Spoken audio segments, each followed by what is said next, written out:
Welcome to Small Arm Solutions. Today we're looking at the Sig MPX-K. Now, I've done several videos on the MPX series. It's a platform I'm extremely fond of. I think it's probably the most modern submachine gun available in the world today, taking a lot of the reliability and a lot of the human engineering of the M16 and putting it into a submachine gun. But also we're taking the submachine gun that much further, and we're giving a locking mechanism rather than a direct blowback. Now, when you have a breech, it gives you more reliability, more accuracy, and it works a lot better with even higher pressure types of ammunition. So I think this is the best of pretty much all worlds of anything that's out there. And Sig has done a very good job with this, making it into many different configurations. We've previously done the SBR with the, I believe it's the 8.5-inch barrel. The MPX-K is basically the same thing from the lower receiver and the upper receiver. The biggest difference is a shorter barrel. The barrel you have here is 4.5 inches, and you have the shorter MP5K hanger on here as well. And this is the newer versions, which now have all the M-lock. Prior to this, they were all key mod, and now everything, of course, in the industry is switching over to M-lock right now. So that's what we're seeing. And the stock we have on here is a folding stock. We do have the pistol braces you can see on the back here, and we can lift that up and we can take it right over. And of course, with the rotation of a screw, we can remove the stock and turn this into basically a pistol. We're looking at a light 6.2 pounds. And this is something that could go right into a backpack. This will be a very concealable pistol.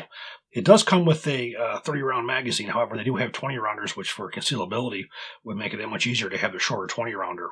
Now, we previously did a review on the Sig Copperhead, which I like this one much more than the Copperhead. The Copperhead, you were unable to suppress it. It had more of a fixed muzzle brake on there. It had some points to it, so it was pretty decent for getting somebody to comply with you. But for something this small, this really makes a suppressor shine as well, because with a barrel that's this short, it makes it even better than having like a 16-inch barrel. By having the shorter barrel, it works that much better suppressed, in which we did shoot this suppressed. Now, the finish we have on here, we have an anodized lower receiver. The upper receiver we have is manufactured from 6061 T6 aircraft aluminum, which is also anodized black. Now, just going over for those of you who are not familiar with the MPX, you do have a ambidextrous safety. You have an ambidextrous bolt release, not a bolt catch. On this right side here, you cannot lock the bolt open. You can only release it. But we do have an ambidextrous magazine release, as you can see from here. Ambi mag release. We have the bolt catch. Ambi safety. Now, on the left-hand side here, by pushing the lower portion, you can lock the bolt open.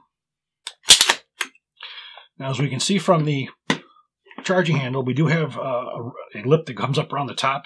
What that does is it helps from keeping gas coming back at you in the face when you're firing suppressed. So that's a benefit too. And another thing that they do on here, which I really do like as well, is the catch on here. Instead of having a steel catch that catches onto a groove that's aluminum, they have two locking pins that are steel pins. So when the charging handle goes forward, the latches catch onto a steel pin instead of the aluminum, which is a much more desirable for as far as durability and reliability. Because again, steel is harder than aluminum, so that would wear a lot quicker. This is not going to, because you got steel on steel. Now, as we said, the stock is a left side folding. Now, there are a lot of different stock assemblies you can get for this. They do have, obviously, there's a couple different kinds of pistol braces. And if you were to decide you wanted to SBR this, you have a telescopic, you have a lot of different options. You can even put AR-type stocks on here.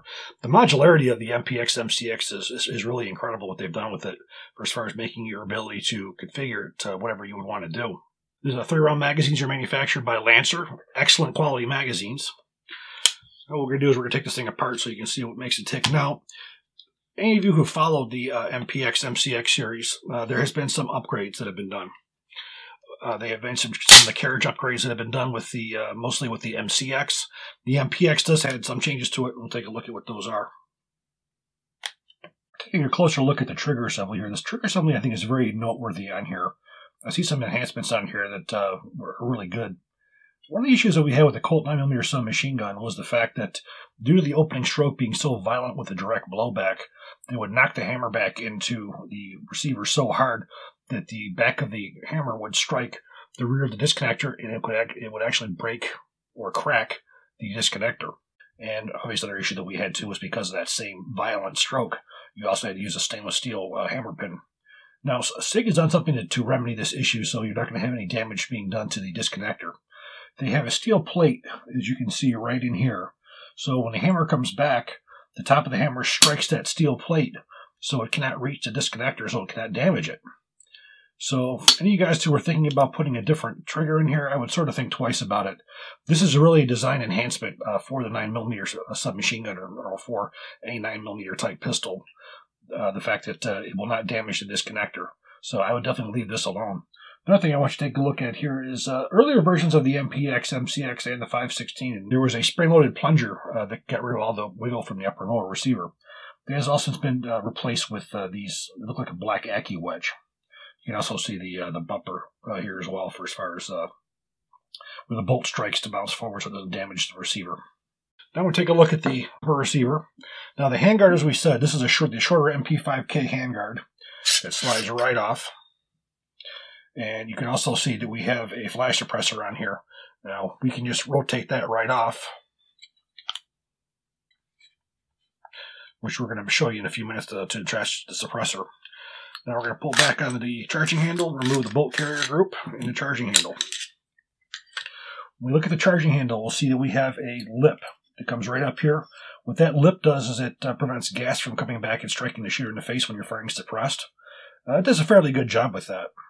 Another enhancement to the upper receiver is on the charging handle, the ambidextrous latches you have on here are all steel. They are not aluminum. On a standard upper receiver, you would have that latch would go into a groove. It's on the aluminum, so as you would pull the charging handle back, it would ride over and you have aluminum on steel. And eventually you can wear into that aluminum. Instead of having that, we have two steel pins, one on each, the right and left hand side. So the latch actually latches onto the steel pin rather than the aluminum receiver. By loosening these two bolts, you're able to replace the barrel with a different barrel length if you so choose. So you have that ability. Top 1913 rail. And again, you have a 3, 9, and 6 o'clock M-lock. We're going to take a look at the bolt carrier group now. Now, looking at the bolt carrier group, you can see we do have some of the modern parts in here, some of the later parts. We have a steel piece instead of the polymer which originally came out. And we also have the standard bolt carrier. The bolt carrier has not been changed on the 9mm. You still can remove the top portion here by sticking your frying pin in here.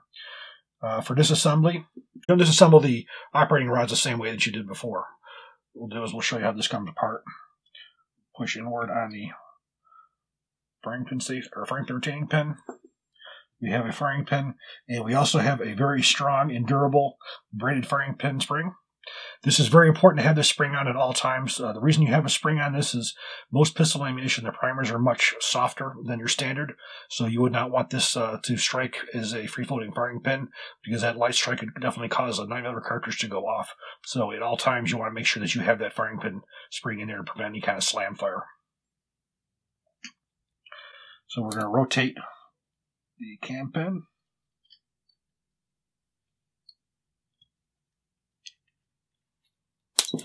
Pull that right out.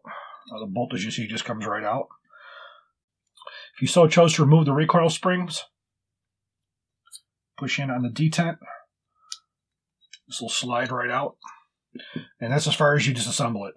Now again, you are no longer able to remove the back plate on here, so you're not going to be able to remove the springs. There's no need to anyways. You can just wipe that down. And there is your bolt carrier. Now for reassembly, very simple. You'll see there's a notch on the side here. So we're just going to slide that right back into place, and that's going to lock back in. Now you can remove the extractor if you so chose. Always want to make sure your extractor is on the right side. Drop in your cam pin. Rotate 1/4 turn. I'm going to emphasize again on that firing pin spring. So you want to push that firing pin in just so you make sure that the firing pin retainer pin locks it in place like it's supposed to.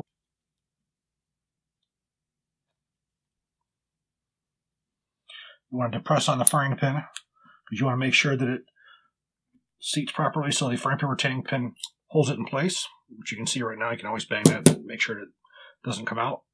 And there's your bolt carrier group. Reassembly, very simple.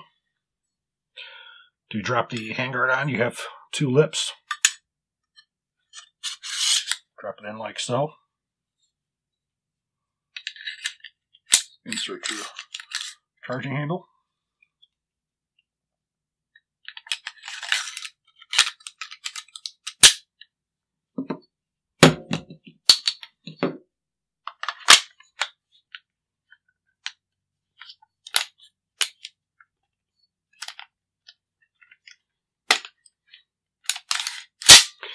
Now, for as far as the sound suppressors was concerned, we just unscrew.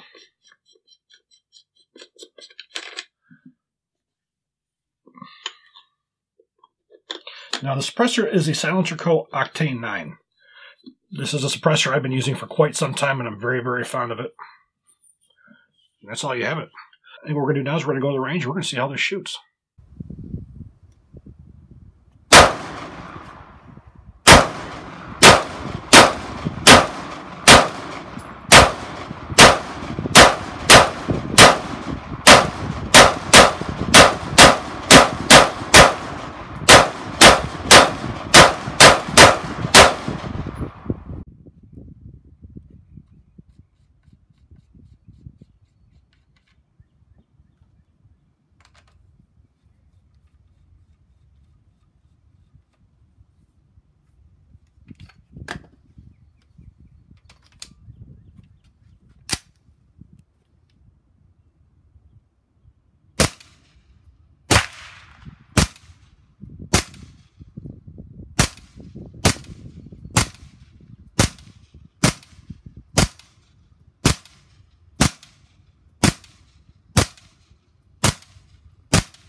Now, the ammunition that was used was the Sig Sauer ammunition. We had both the 147 grain subsonic for use with the sound suppressor, 124 grain full metal jacket, and I've recently started doing some testing on some of the Gecko ammunition. Now, for as far as velocities were concerned, with 124 grain full metal jacket, I had an average velocity of 1171 or 1,171 feet per second. With the Sig 147 grain, 986 feet per second. And for as far as the Gecko, 1,068. I have found that the Gecko tends to be a little bit lighter for as far as a load than than many of the manufacturers. But for as far as reliability, there was no problems whatsoever. Now, the optic I chose on here was a Sig optic, the Romeo 4S. It's a 1x20 millimeter optic. It has solar panels on the top to collect energy for it to be able to use in the batteries. It's pretty neat. It has an excess of 100,000 hours. It also takes a CR2032 battery. It has 4 different reticles. It has a dot, a circle, and a dot with a hold, and a circle dot with a hold. So you can have 4 different choices for as far as your reticles were concerned. And the nice thing about it is if you do have iron sights with it, it will co-witness. We didn't put any optics on, or any iron sights on this. We stuck with just the optic because it being a short barrel like this, and we really just wanted to test out this new optic as well. We just received this optic for testing as well. It also has what they call MOTAC, or motion activated illumination. So basically, as soon as you pick it up and move it, it powers on, and it powers down when it senses no motion at all. So it's a good way of keeping yourself from wasting your batteries. Ultra efficient red LED illumination for daylight, visibility and extended runtime. Ultra efficient red LED illumination for daylight, visibility, and extended runtime. They have a see-through lens covers as well, which is really a benefit for as far as keeping fingerprints off the lenses and whatnot. Waterproof as well as fog-proof, and it utilizes a throw lever mount.